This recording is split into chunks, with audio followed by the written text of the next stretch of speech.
Michael, welcome to the Consistency Club podcast. And we'll skip all the formalities because we know each other really, really well. We've been working together for a decent chunk of time now. And like a year.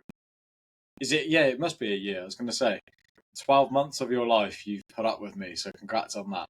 But from my side, of course, hopefully from your side, we'll get into that today. From my side, it's been an incredible journey. It's been great to have you inside the Consistency Club. Prioritizing, actioning for the sake of your health and your future. Now, obviously, I'm working with Mal, your wonderful wife, which is brilliant. And so what I would like to do today is run through, firstly, I'd like to introduce yourself shortly, and then we'll run through your experience, your journey, what you've achieved, what you've learned, and what you are, I guess, using as fuel, fire, and motivation now, because innately, that's changed from day one. You're physically and I'm sure mentally a very, very different person, and that's credit to your determination and discipline here. So thank you for carving out the time. Hopefully for everyone listening, there's some value. You resonate with Michael, maybe where he was at day one, or even where he is now. But Michael, if you don't mind, just give a very, very brief introduction to yourself. Yeah, certainly. So my name is Michael. I live in San Diego. I am a husband of one, a father of one, and I also have a dog. Professionally, I'm a communications director for a large private equity firm. I've been doing that for, going on 9 years. In terms of, I think, my starting point. So, I think in a lot of ways, like at the time, rewind the clock a year, I didn't think I was in that bad a shape. Like, I was a little chunky, but I ate a lot of vegetables, and I had kind of some daily exercise built into my day, like every day hiking with the dog before work. And, I thought that was enough. Then, it was very uncharacteristic of me. I saw one of your ads on LinkedIn, and I never clicked the ad, but I clicked the ad. And,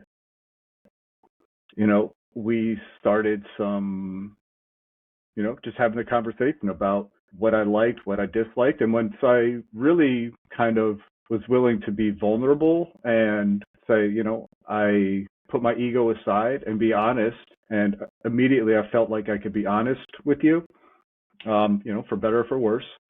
Then it quickly became clear to me that I wanted to invest in my health, that I wasn't totally satisfied with the way that I looked and felt, and that I wanted to make some changes. Love that. And absolutely from day one, our conversations were that very honest, very to the point, target orientated, goal orientated. But actually, one thing I took away from our initial introduction, our initial call, was that a lot of people come to us really, really targeted in what they want to achieve. Actually, this was a little bit more broad for you. It was like, I'm doing okay, but I'm sure there's optimization here.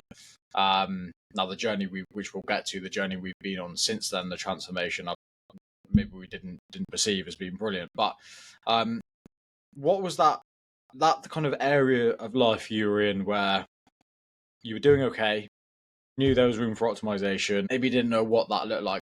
Talk to me about that, because I think that summarizes where 70% of people sit, I believe, particularly in this day and age. We're all with social media. Most people are trying to prioritize their health in some way, shape, or form. Now, you're an executive, you've got a young family. Same for everyone we work with, same for myself. Life's busy. So it's about trying to keep all the balls in the air and do what you can. And some days, weeks, months you fail. Some days, weeks, months are really, really good, right?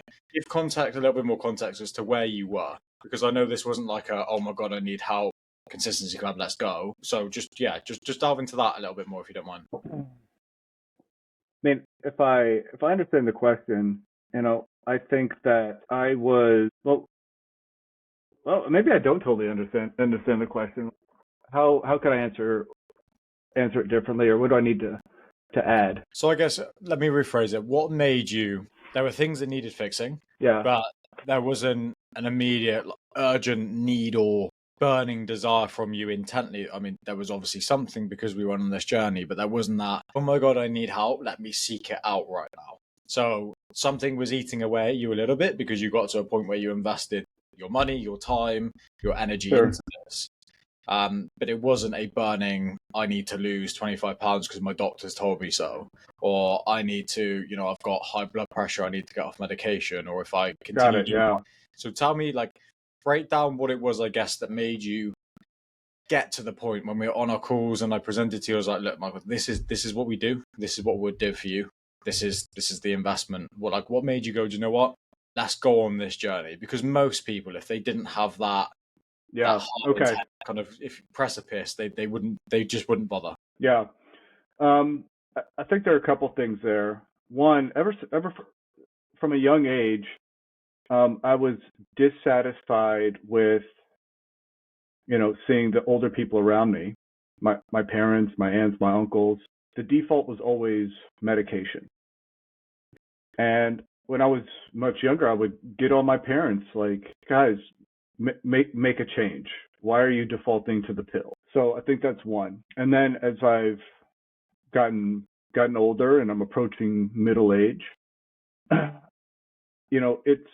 it's hard to see your parents and the older people in your lives get older. I wanted to age, I wanted to develop a lifestyle, the habits, the body, the discipline to age gracefully as possible.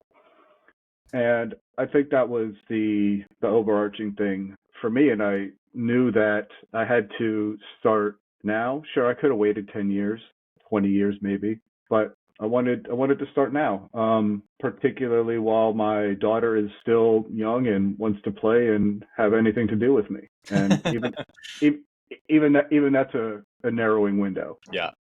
That's what I was looking for. So really, this comes from your past experience, your perspective, or your life view of those older than you in your family, and kind of grabbing that and saying, do you know what, that's not going to be, which actually, is really big driving factor for a lot of people, but that's not gonna be me. I'm gonna learn from, as we should do as parents and our offspring. We're trying to make them better versions of ourselves. You're looking at them going, do you know what, that's gonna be me. I'm gonna prioritize my health for the sake of my family and my future and all that. So that's brilliant. What was the biggest thing in the early part of our journey that either shocked you or you learned something that, and I know, so for context, part of programming, when I gave it over to Michael, I know we've had this conversation many times, there was a rebuttal to it, shall we say. Yep. An F-bomb thrown, I believe. But a strong aversion. Yes, exactly. And part of being a coach is understanding when to push and when to pull people. And I very much had the sense in that moment I needed to push you rather than go, okay, Michael, yeah, no worries, let's give in. And I'm glad we did. Maybe that was it, but or even outside that, without putting words in your mouth, what was that first initial, like, this is a bit of an awakening moment? One was the effect that even just a single beer or glass of wine at the end of the night can have. Once I started tracking sleep and heart rate variability, it became crystal clear, like, whoa, so basically for 20 years I've been sleeping like crap. Yeah. And the other thing, and this is something I've known about myself for a while, but when I have a strong reaction and aversion, it's because deep down I know it's probably good for me, but I know I'm going to accept it. I just haven't accepted it yet. And that's still part of the battle that I fight every day, is learning when to trust my instincts and when to cast my ego aside. And in this instance, it was running. You had programmed early on, like, you need to run 3 miles on Sunday. And I had it in my mind, like, no way. And now it's honestly one of the favorite parts of the curriculum. Yeah. And that's what I would say to everyone. Do you know, not just health and fitness, and we all know this deep down, I think, if you get that aversion, that wall that goes up, that barrier to entry mentally, that's always the thing to lean into, because it's our mindset, it's our kind of that self-preserving thing that we all have by nature inside that is serving us just to sustain and to live and to reproduce and be comfortable. We have to fight that all the time. I think overcoming, and you overcame that battle. I prescribed it and said, no, you're bloody doing it. You had to apply it and overcome it. And doing that, you build confidence in yourself. And in this process, when you're trying to transform your health, confidence is really important because, like, you'll know in the habits I set you, or the workouts, or the nutritional structure, all of the little things add up and compound. It's the tracking, it's being meticulous with data, and it's easy on the surface of things to look at that and be like, well, my workouts and what I eat and what I see, they're probably the core things that are gonna get me the results. So the other stuff, like whether it's breath work or a bit of mobility, whether it's tracking the data or feeding back information to Jamie, probably not so important. Actually, if you have to immerse yourself. It's the totality of all those like small habits and repeating them daily. It's administratively it's a lot. Yeah. But it works. Yeah. I don't know how to put it. I sometimes still get fed up with having to input the data, track everything that I eat every day. But that's part of the investment because you don't get the results. I mean, if you're not just being meticulous and consistent as possible. Exactly. Yeah. That big old word behind me. Yeah. And actually, you know what? On that with the tracking, like it's not something you will do for the rest of your life. It's probably not something we will do for the Thank God. of our journey together. However, for that period that we went through, it served you so well, and I want to get to that in a minute. Now, obviously, we're in a transition point. We were in a heavy recomposition phase. Yeah. You look incredible now, like we're all rival guys in their 20s.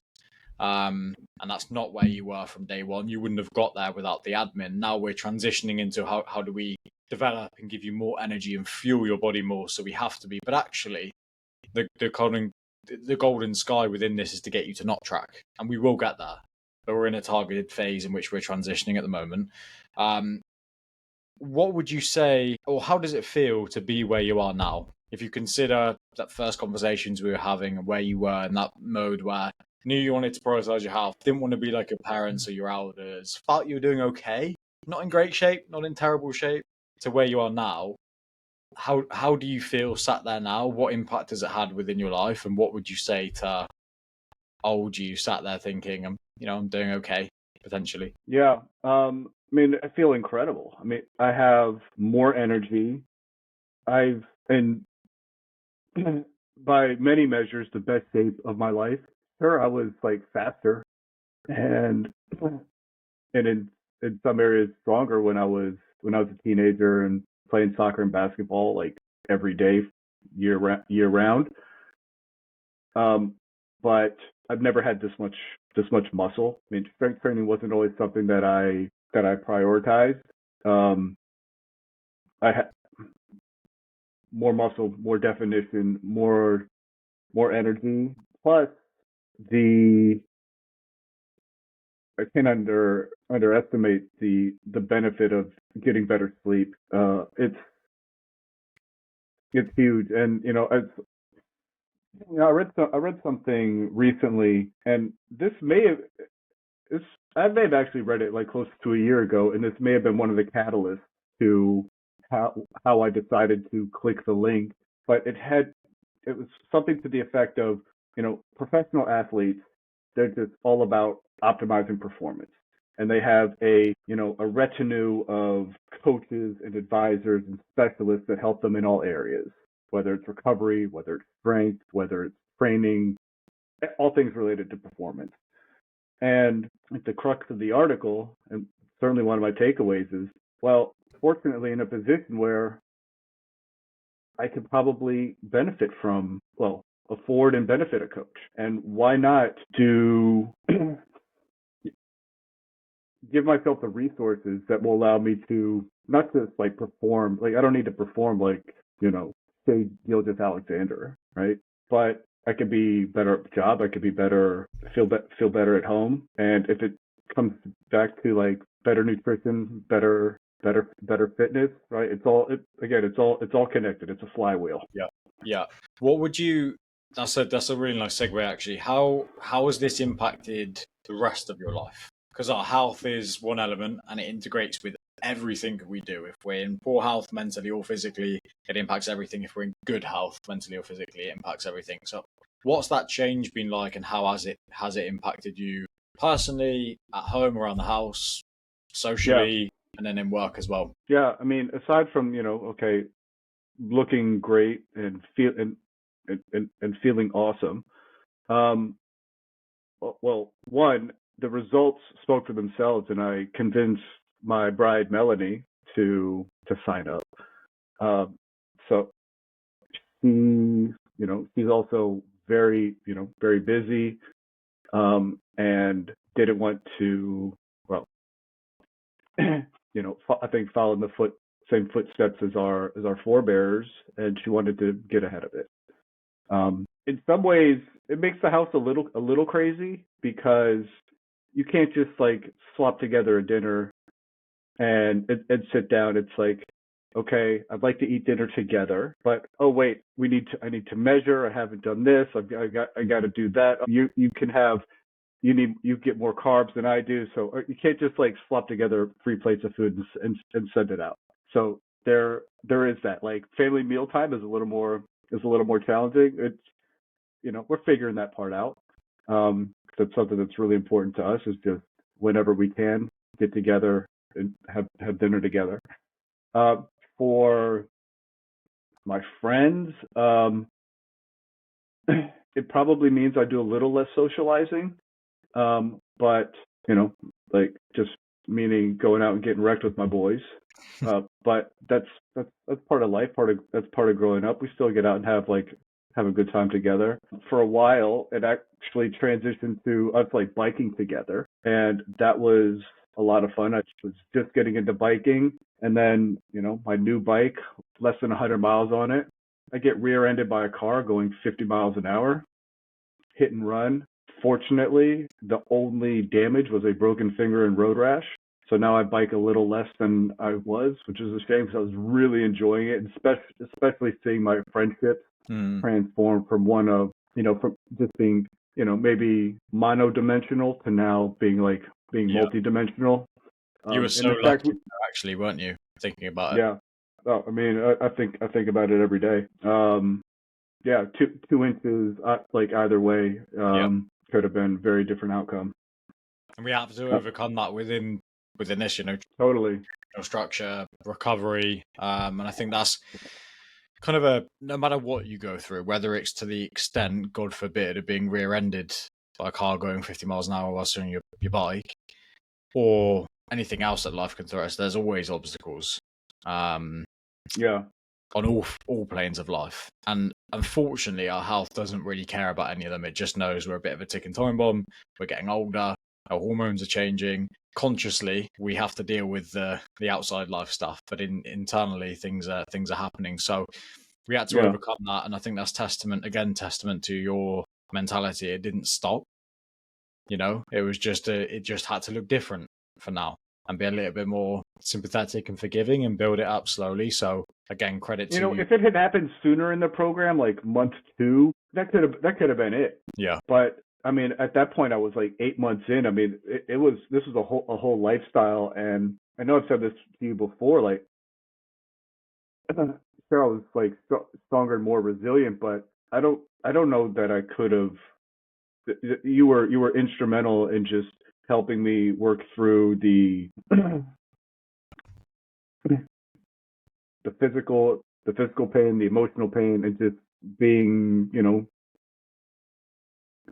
patient and gracious with myself. Like, you're gonna get back.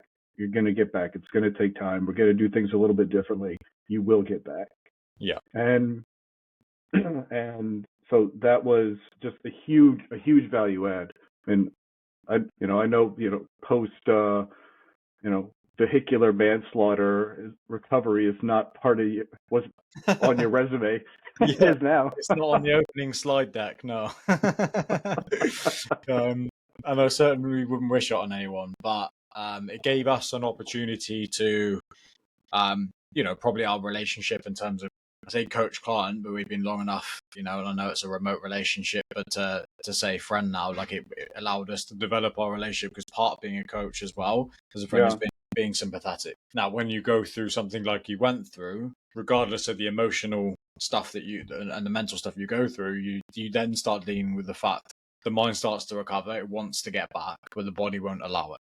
And you have to be forgiving, again, sympathetic to yourself. You have to hold yourself back. You have to go through days of frustration, like, why can't I bloody do this? And doing the boring stuff and some of the rehab stuff. So, again, that is testament to your commitment. Because again, it's rare for people to come into this with not that precipice of like, oh my God, I need to change now, but the let me just get ahead of this and be optimal because I don't want to be don't want to do that. And throw yourself into it with the commitment, the desire, the energy that you did. That's why you've achieved the result. And I'll put some, if you're comfortable, I'll put some kind of your transformation up on the screen because, and I want people to understand when I'll put the photos up now. That's not just a physical transformation. That's a lifestyle. That's a mentality. It's a shift in your perception of importance around you. Like same for me or anyone that's gone through a health journey, like that's what has to happen. Now we're in the mode of, cool, okay, optimization. Let's develop this physique and let's make sure it stays for the rest of your life. What would you say coming out of the initial 6 months? And obviously we're 6 months down the journey, but let's say that 6 months, the initial like weight off optimization piece, getting you back down to that base where you're like best I've ever looked and all of that stuff. What was the biggest kind of lesson in that entire journey? The first 6 months, if there's one thing you could say, that's what I hang my hat on as to be the biggest thing that I took away from that experience that I didn't know or didn't perceive at the start of it. I think one was that I was capable of radical change. Love that answer. Yeah. Within that 6 months, went from, largely sedentary, not eating for nutrition and being in really good physical shape. And I think the second thing was, and this was the reason why I decided to continue on, again, testament to you and the program and just like the trust and rapport that we built is I want to see where else this can go. Like maybe at one point in my life I would have been, and so, certainly, when I've dieted in the past, you drop 20, 30 pounds, you like, boom, done, nailed it, climbed the mountain. This time I had a sense that there was farther to go, and I wanted to see where it would take me, and I wanted to keep working with you to see where that ends up. That's the exciting bit. That's the bit where the grind and kind of the energy burning or depleting stuff is done. Yes, it's still difficult. It's still a challenge, but we get into the phase now where slowly we will merge into realizing your potential physically, but developing that into a system which gives you balance back. Like you can go out with the boys on a Saturday, on Monday we're back. Yes, we're tired, but we're on it and we're ready to go. Even if you have a busy Saturday or Sunday, the Sunday run gets done. We foster that mindset, and that'll take you through for the rest of your life. But whilst we do that together, pushing the boundaries of what you maybe perceive as possible for yourself, is extremely, extremely exciting. What would you say? What would you say to anyone who doubted whether a coach held any value to them? Even the remote service. I know people are apprehensive about that often. I did in person for a long time and would never go back to it for many, many reasons. But the main one being what I do now, I can sit on the shoulder of my clients. We can control all facets of their health. And there is more than just, kind of rep counting in the gym. But what would you say to someone that was apprehensive about that, or just onboarding a coach in this area in general as an executive who has a family, who's super busy, has all these other things to contend with? Well, I would say that because you're so busy, you don't have time to think about everything. So that's the benefit of like working with you is I can come to you with an idea, with a goal, and we'll talk about it. And then if it requires like a change, you go in and you say, all right, these are your macro splits. This is the new routine at the gym. It takes all the decision making out of it for me. I mean, part of it too has to do with, I think there's some hesitancy, or that you may not click with the coach. But I think that, I mean, right, it's easy to say this. I know everyone says this about, like, their coach, like, you're super, you're easy to work with. You get it. You always have just smart answers about stuff. But at the end of the day, like, if somebody didn't click with you, then it's, I don't know, I guess it'd be pretty easy to walk away because it is virtual. Like, I don't have to worry about the awkwardness of like bumping into you in the market, right? Yeah. You know what I mean? It has to be relationship based. There's no doubt about that. Yeah, for sure. And as we said, like from day one, even on the calls before we knew each other, it was easy, comfortable. I understood you straight away. And I think you understood us in terms of what we stand for and our vision and my vision with what we do as a service. So again, I echo that sentiment, and it's been brilliant. It's why we have screening processes. Like, I have to see the person before we have to chat on calls, usually too, because it wouldn't be worth your energy or my energy if we got into this and I was like, I don't want to speak to Michael today, and you're like, I really don't care about speaking to Jamie today. I've got the plan. I've got, like, that should never ever be the relationship. And from my side, it's a credit to, I say just naturally we form this relationship, but a credit to you in terms of how you grab this and run with it. I always use the analogy of a Sherpa at Mount Everest, right? They'll get you to base camp, they'll tell you how long you need to spend there, they'll help you acclimatise, then they'll plan the route and they'll guide you up. But still, you've got to put on your boots in the morning, you climb up the tent, and you've got to take the steps. So you'll get up there. So this is your success, your trophy, your journey. But it's been a pleasure to to date to facilitate it and be part of it and kind of be your Sherpa on this journey, really. So again, credit to you, and super excited to see, for you and Mal, but super excited to see what the journey holds in terms of what we can do and where we can get to. And I'll touch base with you on this personally, but there will definitely be an in-person thing being done. I'm hell bent on that because I want to meet you guys, get my hands on you, do some biomechanical stuff. But I'm going to be in Europe this fall if time permits. Okay. I'm coming to you, and we're going to go to your awesome gym. Let's do it. Let's do it. Let's lock it in. Michael, it's been an absolute pleasure.